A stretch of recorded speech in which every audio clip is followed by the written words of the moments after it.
bonsoir à toutes et à tous. Dans l'actualité ce soir, cette concertation pour la mise en œuvre du programme accéléré de sécurité alimentaire. Ce document de plaidoyer vise à coordonner les interventions pour mieux lutter contre la malnutrition en Guinée. Et puis nous irons à Kindia, première région militaire du pays où la deuxième phase de l'opération de destruction des munitions vient d'être lancée. C'est le chef d'état-major général des forces armées qui a présidé la cérémonie. Enfin, cette bonne nouvelle pour l'UNCO avec la mise sur le marché des premiers smartphones.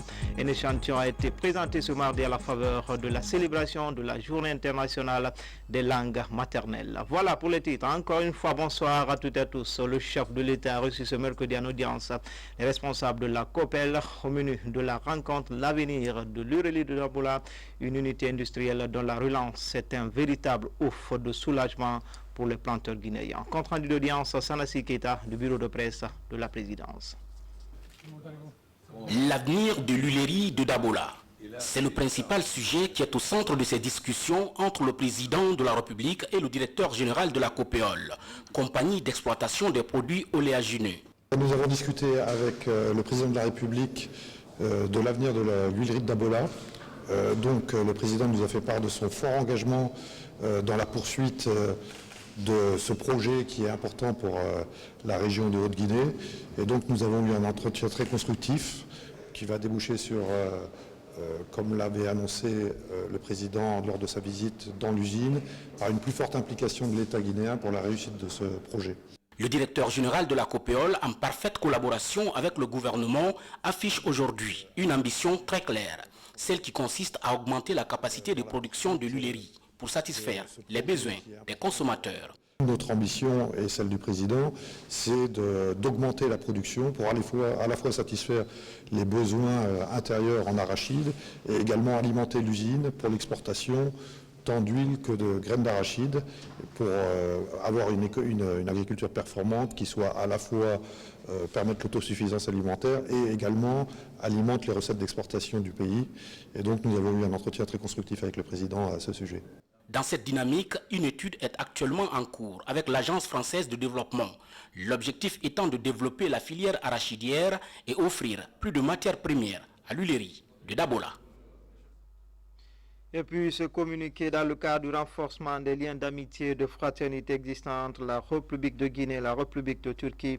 Son Excellence Recep Tayyip Erdogan, président de la République turque, effectuera à compter du jeudi 3 mars 2016 une visite de travail et d'amitié à Conakry. Sont invités à prendre part au cérémonial d'accueil prévu à 10h30 à l'aéroport international de Conakry-Bissau. Les personnalités ci-après.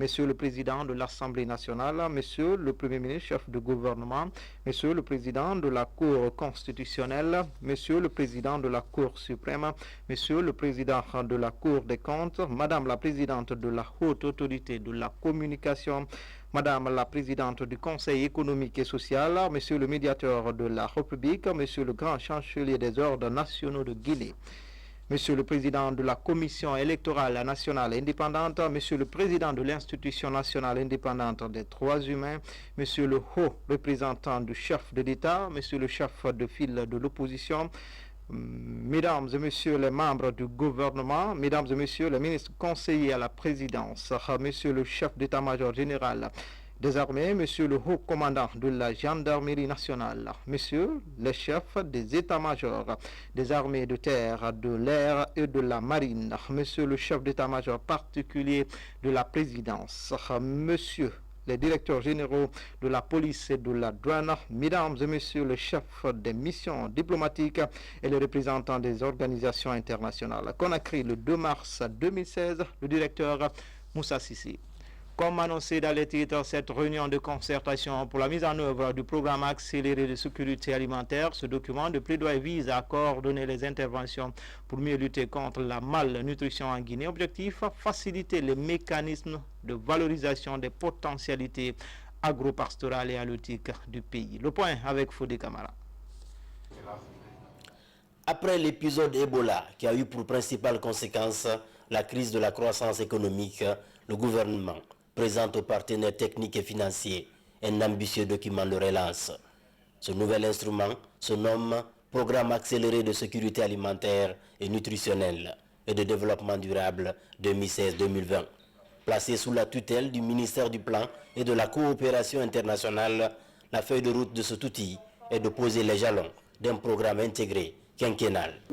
Cette réunion de ce matin est une occasion pour nous de rencontrer nos partenaires et surtout d'échanger sur la méthode d'approche d'abord, sur l'élaboration du document et surtout sur le financement et le suivi évaluation.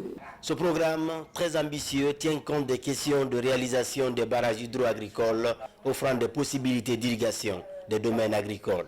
Le fil conducteur de tous ces efforts à consentir pour l'essor du secteur rural tient compte des préoccupations, des points focaux des ministères de l'Agriculture, élevage, pêche, commerce et environnement.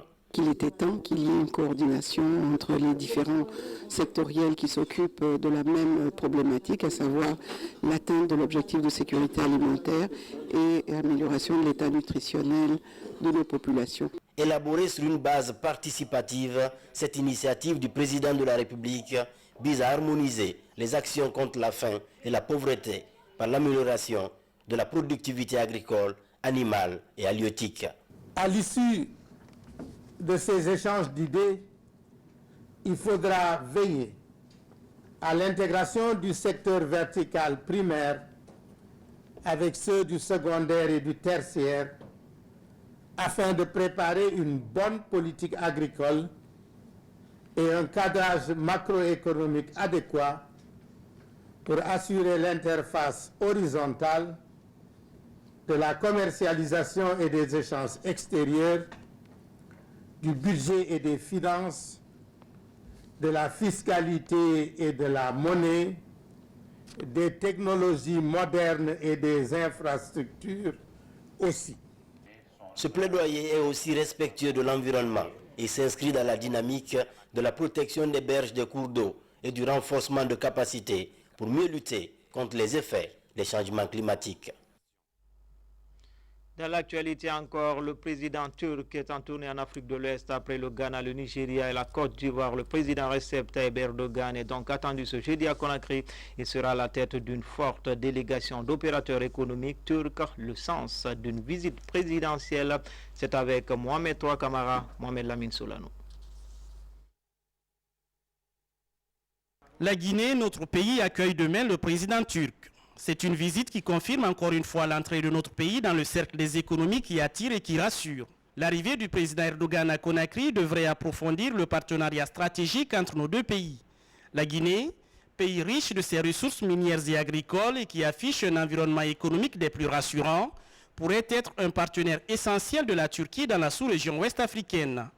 Le président turc sera accompagné de 234 hommes d'affaires qui vont explorer les opportunités d'investissement qu'offre la Guinée dans les secteurs porteurs de croissance, tels que l'agrobusiness, les mines, le commerce, les transports, le conseil et les bâtiments et travaux publics. Le gouvernement guinéen considère que cette visite est une grande opportunité que les opérateurs économiques locaux doivent savoir mettre à profit pour s'offrir des partenariats des plus avantageux. Aujourd'hui, de plus en plus, les investisseurs turcs affichent une grande volonté de pénétrer le marché africain. Et cet intérêt est soutenu par une volonté active du gouvernement turc. On peut alors comprendre que l'arrivée du président turc à Conakry soit un événement important de la diplomatie du président Alpha Condé. Le président turc Recep Tayyip Erdogan est né le 26 février 1954 à Istanbul. Il est le fondateur du Parti de la Justice et du Développement, AKP, et président de la République de Turquie depuis 2014, après en avoir été Premier ministre de 2003 à 2014. Diplômé de la faculté des sciences économiques et commerciales de l'université de Marmara, Erdogan fut un joueur de football semi-professionnel de 1969 à 1982. C'est au niveau local qu'il inaugure son parcours politique, après avoir été élu maire d'Istanbul en 1994. En 2001, il fonde l'AKP qui devient en 2002 la première force politique turque, devenue majoritaire à la Grande Assemblée nationale de Turquie. Nommé Premier ministre en 2003, Erdogan mène une large politique de réforme institutionnelle, économique et sociale. Il amende la Constitution pour que le chef de l'État soit directement élu par les citoyens, prône une intégration de la Turquie au sein de l'Union européenne et s'applique à réformer l'économie nationale. Très populaire lorsqu'il s'engage dans le jeu politique, Recep Tayyip Erdogan bénéficie d'une solide majorité parlementaire. En 2014, il devient le premier président de la République de Turquie élu dès le premier tour de scrutin au suffrage universel direct. C'est à ce grand homme que Conakry ouvre ses portes et son cœur demain. Une visite qui devrait établir plus solidement le pont entre Ankara et Conakry. Le président turc est attendu ce jeudi à Conakry, une première visite d'un chef d'État turc qui va fortement être marquée par les questions d'investissement. À Conakry, cette visite suscite un réel engouement pour les hommes d'affaires avec ce forum économique qui sera organisé. Le comité préparatoire peaufine les derniers réglages. On fait le point tout de suite avec Tiernos Mandialo. Veut tirer un grand profit de la visite d'État et de travail du président turc ce jeudi. Une visite que les hommes d'affaires guinéens vont mettre à profit pour rencontrer leur homologue turc. Plus de 200 hommes d'affaires turcs sont attendus. Un forum économique va être organisé au Palais Mohamed V afin de créer un cadre d'échange entre les opérateurs économiques des deux pays. Je fréquente ce pays depuis 10 ans. Je connais bien ce pays. Je sais comment ils travaillent, comment ils sont sérieux dans leur travail et ce qu'ils font comme travail, c'est vraiment important. Donc ça sera pour nous un exemple pour tout investisseur guinéen qui aime son pays et nous souhaitons être à leur niveau. Le modèle de développement économique turc fait ici l'unanimité. Le pays est classé parmi les pays émergents. Le renforcement de l'axe Conakry-Ankara offre de multiples opportunités aux hommes d'affaires désireux de nouer de nouveaux partenariats et diversifier leur domaine d'intervention. L'avantage, c'est que ce pays-là n'est pas encore très distant des pays comme les nôtres. Donc s'inspirer de l'expérience de la Turquie pour arriver à nos objectifs de développement, c'est un passage beaucoup plus facile pour nous. Cette deuxième rencontre préparatoire du Forum économique guinéo-turc a permis de définir les enjeux de la rencontre et orienter les opérateurs économiques qui évoluent en Guinée sur les opportunités qu'offre ce forum, premier du genre dans les relations économiques guinéo-turques. Le forum, la rencontre économique va se dérouler demain. Durant toute la journée, il y aura des rencontres B2B entre les deux secteurs privés et ça va se suivre tout au long de la journée et on espère que le secteur privé guinéen va profiter de cette expertise turque dans le domaine économique. Le président turc Recep Tayyip Erdogan est attendu à Conakry ce 3 mars 2016 dans le cadre d'une tournée en Afrique qu'il a conduit en Côte d'Ivoire, au Ghana et au Nigeria.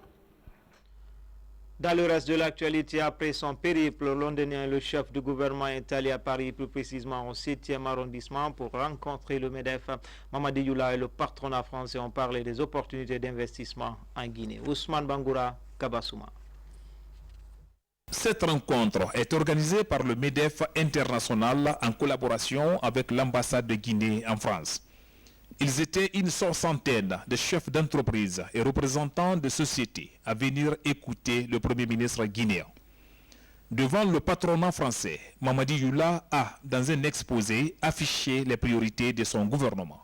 Nous voyons un réel intérêt, un réel engouement pour les entreprises en général et les entreprises françaises en particulier pour revenir en Guinée et reprendre le cours normal des choses. Il existe des liens historiques et aussi des relations amicales, ne serait-ce qu'entre le président Alpha Condé et le président Hollande. Donc ces relations quand même existent et ces relations peuvent faciliter, c'est sûr, un certain nombre de choses. Il y a un engouement certain des entreprises françaises. Il y a un engouement certain des entrepreneurs français pour venir en Guinée nous aider à mettre en valeur l'énorme potentialité de notre pays. Ce plaidoyer de Mamadi Youla au MEDEF est vivement soutenu et apprécié par certains participants. Pour que les choses se développent, il faut qu'une certaine confiance.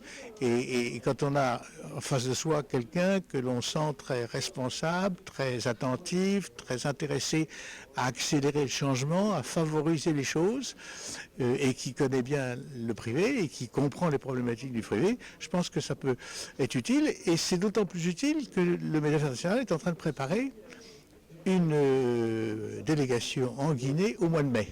Et donc tout ce qui a été dit là et les contacts qui se sont pris permettront de poursuivre et de voir comment on peut avancer et accompagner la Guinée dans le changement. Au cours des échanges, les invités ont insisté surtout sur la nécessité de développer les projets de taille moyenne, dont les mises en œuvre sont plus faciles, mais aussi pour plus d'implication progressive des acteurs locaux dans les différents projets. cap sur Boké 3 ans après la célébration du 2 octobre. Beaucoup d'ouvrages ne sont pas officiellement remis. Cependant, le visage de la ville a véritablement changé grâce aux actions de la Troisième République. Reportage à Boké, Alia Kamara, David Silla, Isidore Gonunananamou de Tunkarata. Kilomètres au nord-est de Conakry, la ville de Boké. Elle a servi de région test pour la célébration tournante du 2 octobre en province. À cette occasion, des travaux de réalisation de plusieurs ouvrages de développement ont été lancés. Plus de 3 ans après, la localité a changé de visage, affichant avec fierté un style plus moderne. À l'arrivée du professeur, on a eu la chance, le 54e anniversaire est tombé sur Boké. Avec ça, le professeur Alpha Condé a mis à Boké plusieurs sentiers, tels que non seulement d'abord quand vous venez à la préfecture, on a fait la rénovation de la préfecture et on a fait la construction de plusieurs autres lieux publics, tels que la mairie est là, le gouvernorat, le préfectorat et tant d'autres sentiers. Mais ce que nous déplorons aussi avec tout ça, il y a de ces sentiers qui ne sont pas jusqu'à présent achevés. Boké, ville moderne, passe aussi par une volonté politique de l'État de renforcer le système sanitaire. L'infrastructure existe avec des produits essentiels. Il faudra néanmoins améliorer certains aspects. Un dépôt pharmaceutique régional vient, n'est-ce pas, pour un peu améliorer l'accessibilité, n'est-ce pas, des médicaments au niveau des populations locales. Donc si le gouvernement guinéen, à travers les initiatives du professeur Alpha Condé, n'est-ce pas, a pensé à mettre en place un dépôt pharmaceutique régional à Boké, à l'occasion de la 54e anniversaire de l'accession de notre pays à l'indépendance, c'est justement quelque chose de très salutaire. La tribune qui tutoie la place des Martyrs, un nouveau marché s'ajoute à ce décor d'ouvrage non encore opérationnel. Quand vous parlez de la place de l'indépendance, la tribune, la remise n'est pas encore faite, ni la remise provisoire, ni la remise définitive. Parce que l'entrepreneur qui a eu le marché de la place de l'indépendance jusqu'à présent, il a fallu qu'on utilise un autre chemin pour arriver à ce que vous avez vu aujourd'hui. Le marché, effectivement, comme je l'ai dit, on attend que la remise définitive soit faite. Le ministère de l'administration du territoire, qui est le maître d'ouvrage de toutes ces infrastructures, a à ses côtés le ministère des Finances, le ministère du Budget, le grand projet. Ils doivent former ensemble une équipe pour venir sur le terrain, recevoir de ces infrastructures dans les mains de l'entreprise afin de les mettre à la disposition des autorités locales. Des actions de développement réalisées par le président Alpha Condé, les populations attendent avec impatience la remise officielle des autres infrastructures. Et puis, ce communiqué, le ministre du Budget porte à la connaissance de tous les détenteurs de véhicules à moteur, de cyclomoteurs et autres engins à moteur de la disponibilité des vignettes de la taxe unique sur le véhicule pour l'année 2016 à la Direction nationale des impôts. À cet effet, il informe tous les usagers concernés que le lancement de la vente de ces vignettes a débuté sur l'ensemble du territoire national le lundi 29 février 2016 et se poursuivra jusqu'au lundi 30 mai, délai réglementaire. Les points de vente de Conakry et à l'intérieur du pays restent accessibles à tout moment. Passé ce délai, tout achat de la vignette sera majoré d'une pénalité de 25% de sa valeur. Le ministre du Budget s'est compté sur le civisme de chacun et de tous. Signé Mohamed Doumbouya, ministre du Budget. On se rend sur le champ de tir de la première région militaire de Kindia. Ce n'est pas pour un combat, mais c'est pour parler de cette deuxième phase de l'opération de destruction des munitions, communément appelée opération pyrotechnique. Elle consiste à mettre le feu sur 4 à 5 fours de 7 tonnes par jour. Les détails avec commandant Mohamed Kassé, il est le correspondant de la presse militaire. Au champ de tir de Kindia pour assister à l'opération de destruction d'anciens stocks de munitions qui a démarré depuis 3 semaines avec le concours de l'Union européenne, la France et la Guinée. Depuis 3 semaines, nous avons extrait 130 tonnes de munitions dégradées, partiellement corrodées, mais malheureusement très dangereuses. Donc elles ont été extraites. Elles ont fait l'objet d'un conditionnement très particulier et nous éliminons à flux tendu les munitions donc au pied du Mont Gangan de manière à éliminer tout le risque d'explosion en masse qui pourrait atteindre les populations locales et s'entendre au centre-ville de Kindia. Et grâce à, comme je le disais, à la volonté politique de M. le Président de la République, grâce à la coopération militaire française et l'Union européenne, aujourd'hui, je crois qu'après le passage de cette équipe dynamique, toute la zone sera complètement dépolluée et ça sera un sentiment de satisfaction pour tout le peuple de Guinée. L'objectif de cette opération est d'améliorer la sécurité des biens et des personnes dans notre pays. Au cours de ce séjour à Kindia, le chef d'état-major général des armées s'est adressé aux hommes de troupes. Le général Namori Traoré appelle au renforcement de la vigilance dans les différentes garnisons. Le général Namori est au micro de commandant Mohamed Kassé, il est correspondant de la presse militaire. J'ai donné des instructions fermes à tous les chefs d'état-major, à tous les commandants d'unité, d'être vigilants et de renforcer les dispositions sécuritaires dans toutes nos positions, des frontières, des villes et des garnisons. SOS pour le district de Moroaya dans la sous-préfecture de Douako. Le village vient d'être victime d'un incendie. Toutes les maisons d'habitation sont parties en fumée. Pour l'instant, les populations passent la nuit à la Belle Étoile. Younous Atawel Kamara tire la sonnette d'alarme. Le district de Moroaya dans la sous-préfecture de Douako est complètement ravagé par un feu mystérieux. Il n'y a pas eu de pertes en vies humaines, mais les dégâts matériels sont considérables. Toutes les habitations et leur contenu sont partis en fumée. Même certains animaux domestiques n'ont pas été épargnés. J'étais à l'école pour la préparation. J'ai vu maintenant vraiment les gens crient que vraiment le feu a pris tout le village. Donc il m'a fallu maintenant laisser la préparation, venir maintenant voir l'acte. Vraiment on a vu que vraiment trop tard, on ne peut pas maintenant éteindre le feu. Ça a pris tout le village. Nous étions au champ quand le feu s'est déclaré dans le village. Actuellement, nous avons tout perdu. Depuis le passage de cet incendie à Moroaya, les habitants passent la nuit à la Belle Étoile. Aujourd'hui, nous pleurons réellement. Vraiment, nous n'avons aucune capacité pour pouvoir vivre. Il n'y a rien, tout est parti en fumée. Les hommes de bonne volonté aussi, nous les prions de nous venir en aide parce que vraiment, nous sommes très malheureux. Espérons que ces cris de cœur tomberont dans de bonnes oreilles pour faire sécher les larmes des victimes de cette catastrophe naturelle qui a frappé le village de Moroaya à Kouroussa. Page santé, tout d'abord en plus bref et en image, les 3 pays de la Mano-Riva Union affectés par le virus Ebola tirent les leçons de l'épidémie. La phase 3 de cette lutte est lancée à ligne de mire, corriger les faiblesses en vue de minimiser le retour du virus dans ces 3 pays. La rencontre est initiée par l'Organisation mondiale de la santé. Et l'eau de matériel roulant et autres accessoires pour les agents communautaires de Boké. Ce geste de l'Organisation internationale de la migration et la Croix-Rouge vise à renforcer la surveillance active pendant 90 jours après la déclaration de la fin d'Ebola. Durant cette période, les agents communautaires vont identifier tous les cas de maladies à potentiel épidémiologique dans le district sanitaire de Boké. Tierno Younoussaba commente les images de Bintou Touré.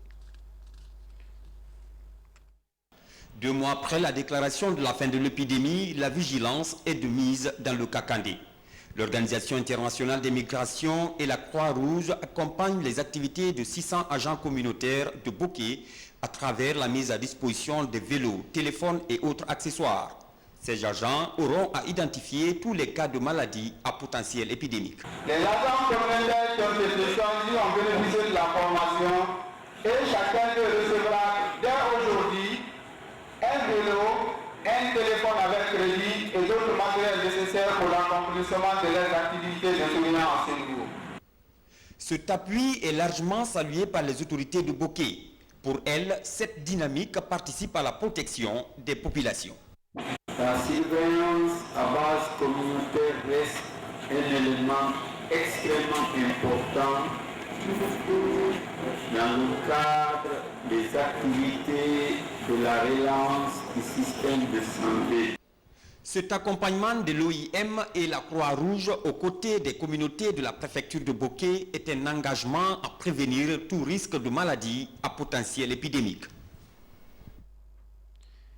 Et puis les premiers téléphones à clavier en alphabet Nko sont désormais disponibles en Guinée. Un échantillon a été présenté ce mardi à la faveur de la célébration de la Journée internationale des langues maternelles. La promotion de ces téléphones est assurée par l'Académie Nko avec des partenaires asiatiques. Tchernos Mandialo.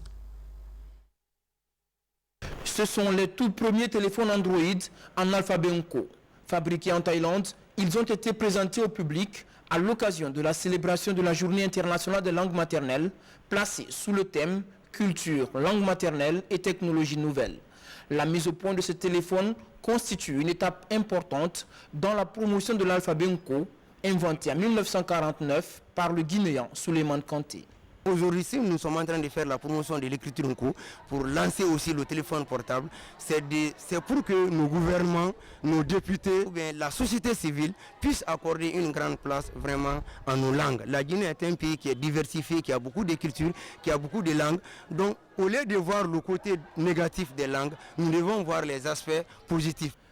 Avec ses 27 lettres, l'alphabet Nko est un système d'écriture phonétique permettant de transcrire les langues africaines.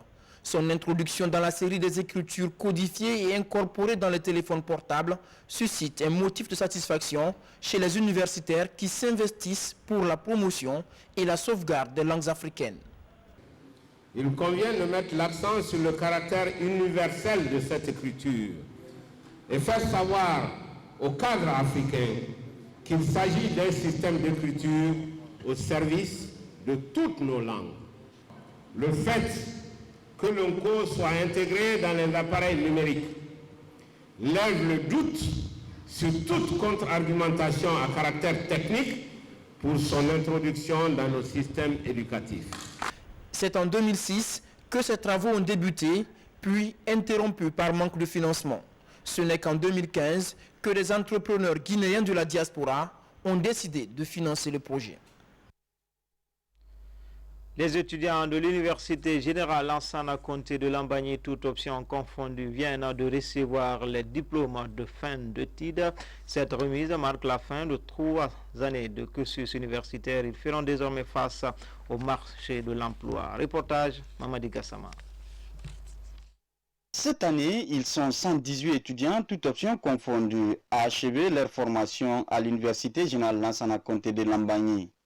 Au terme de 3 années de cursus universitaire, ces étudiants reçoivent leur diplôme de fin de cycle. Je suis vraiment sûr que c'est compétitif sur le chemin d'emploi.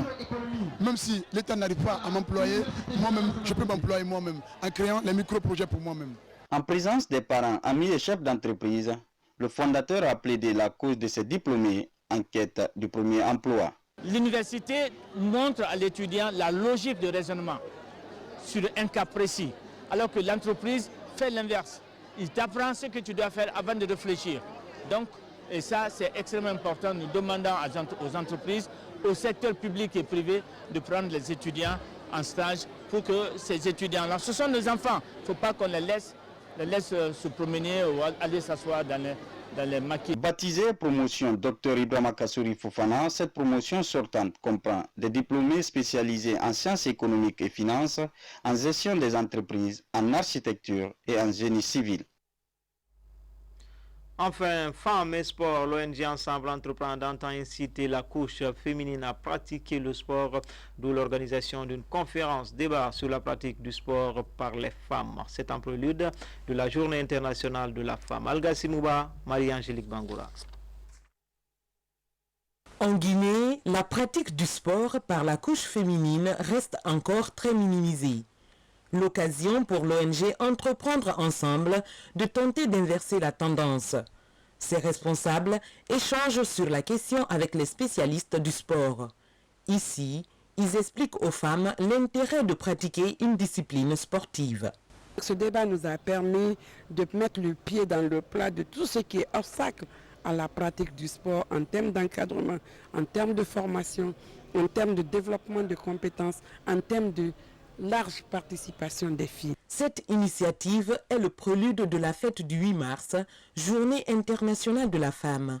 Durant une semaine d'activités, ces acteurs se pencheront sur les problèmes liés à l'accès des femmes aux disciplines sportives, à la promotion de leur santé, à l'éducation et à la vie publique. quand on sait que le sport est un vecteur de sociabilité, donc une pratique qui permet aux gens d'avoir plus de cohésion, d'avoir des valeurs d'excellence, quand on sait aussi que le sport est une question économique, qu'elle peut permettre à quelqu'un qui a été formé dans la discipline sportive d'avoir un métier, quand on sait tous ces enjeux-là, pourquoi est-ce qu'il n'y a pas plus de femmes? C'est très important que les femmes s'intéressent au sport. L'ambition de l'ONG Entreprendre Ensemble est d'inciter la couche féminine à pratiquer le sport. Une opération séduction pour grossir les rangs des passionnés du sport féminin. Et puis ce communiqué avant de boucler ce journal à l'occasion de la visite du président turc en Guinée, le gouvernorat de la ville de Conakry invite les citoyennes et citoyens de Conakry à sortir massivement ce jeudi 3 mars 2016 pour réserver à l'illustre hôte un accueil chaleureux digne de l'amitié et des relations historiques qui lient nos deux peuples.